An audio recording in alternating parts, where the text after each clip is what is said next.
Cítite sa unavení, máte stále hlad, padajú vám vlasy alebo máte slabé nechty? Bielkoviny sú základ pre vlasy, nechty, kožu, hormóny, imunitu a svaly, ale aj regeneráciu, psychiku a spánok. Ak ich neprijímate denne dostatok, telo nemá z čoho stávať, neobnovuje sa, neregeneruje, začína upadať. Nie, telo si nezoberie bielkoviny zo svalov, len ich prestane dodávať svalom, imunite a mozgu. A vy to pocítite. Dôležitý fakt je, že s vekom sa to zhoršuje. Po 30. roku života sa spúšťa sarkopenia, čo je prirodzený úbytok svalovej hmoty. Takže bez dostatku bielkovín strácate silu, výkon a mentálnu odolnosť každým rokom. Viete, že priemerný Slovák nezje ani 1 gram bielkovín na kilo telesnej váhy denne? A pritom by ste mali prijať aspoň 1,2 až 1,6 gramu na kilo.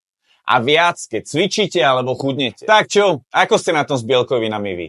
Rátate si bielkoviny alebo jedávate podľa pocitu? Hoďte mi to do komentára a ďakujem.